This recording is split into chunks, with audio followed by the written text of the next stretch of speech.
Thank you. We now go to the gentleman from South Carolina, Mr. Gowdy, for 5 minutes. Thank you, Mr. Chairman. Thank you for your leadership on this issue.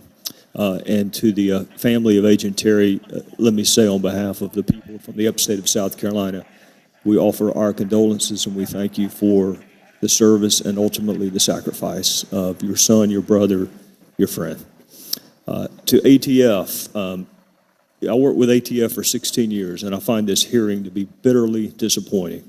This is not reflective of the ATF agents that I worked with for 16 years. And this panel is perhaps not the best panel for me to express my displeasure, but nonetheless, let me ask you this. When did ATF have either constructive or actual knowledge that guns were going to Mexico?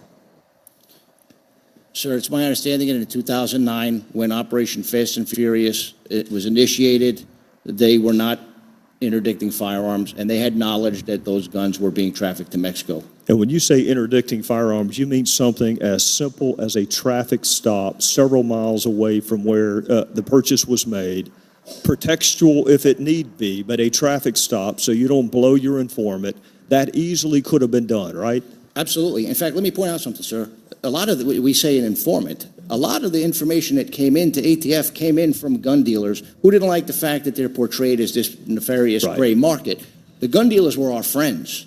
They helped us make a lot of these cases, and we had some successful cases, and this is an anomaly, this Fast and Furious investigation. But the problem is then by getting them mixed up in this thing and encouraging them to sell guns when they decided to stop, did not help our reputation with the gun industry. The other thing is, if our job is to stem the flow of firearms into Mexico, and certain gun dealers realize there's a straw purchasing problem, and they're willing to, forgive me for using an analogy, turn off the faucets, well, we could have diverted our assets elsewhere and looked at other gun dealers where we thought that the straw purchasers were going to.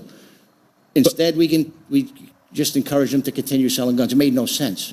But even for this investigation, as half-baked as it was, to ever have worked, you would have had to have extradited folks from Mexico back for prosecution in a lying and buying case with a statutory maximum of what, 10 years? And the guidelines of, what are the guidelines in a typical lying and buying case? Generally speaking, people with because they don't have criminal history, which is why they can fill out the form, they get probation. But again, that's if they're prosecuted at all. They could have done car stops. They could have done search warrants. They already had a Title III up, from what I understand. Correct?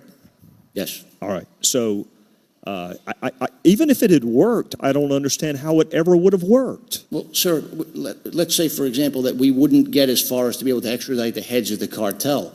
Perhaps by going out there doing interdictions, we could have deterred some of these guns from being purchased.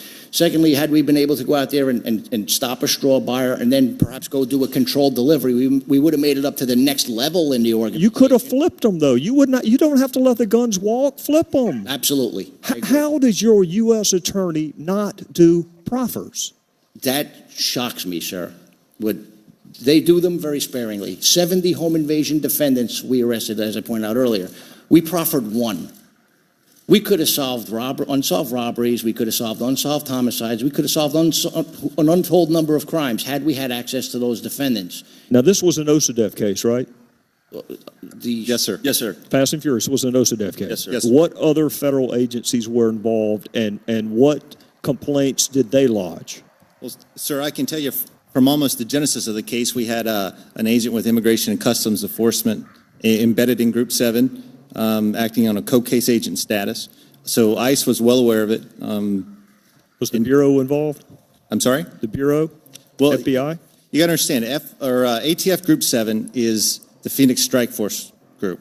The DOJ Strike Force consists of entities from DEA, FBI, ATF, and ICE. What I'm trying to get a sense of, and I've got less than a minute, I want to know how many different law enforcement officers and agencies told the United States Attorney's Office this is a dreadful idea.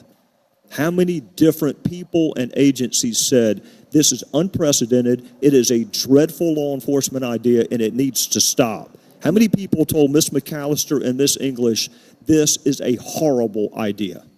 As for agencies that expressed that to the U.S. Attorney's Office, there are none that I am aware of. As for individuals that expressed it to Ms. McAllister, myself, Special Agent Casa, Special Agent Alt, Special Agent Medina voiced his concern. So countless detailees that came through. Yes. Almost every person that came through that group. That's how it was going on.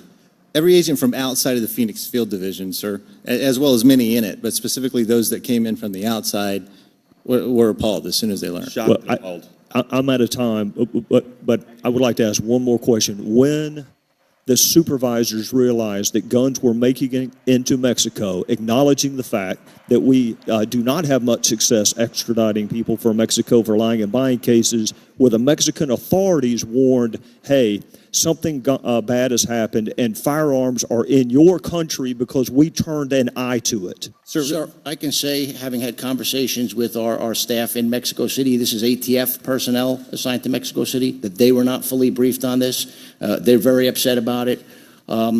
This is something that was contained within the ATF Group 7. So we're going to ask for extradition cooperation from a country that doesn't even know what we're doing, that doesn't even know that we're letting guns go into their country that murders their citizens as well as our agents. No, sir, because actually the way this case is designed, we don't even have a lying and buying charge on the individual that committed the crime in Mexico with these firearms. They're not the ones that lied on the form. Now, you'd have to have a conspiracy case, which, I'm sorry, Which I'm out of time. we never took the steps to develop that conspiracy, sir. Thank you, Mr. Chairman. And I thank the gentleman. We now recognize the gentleman from Massachusetts.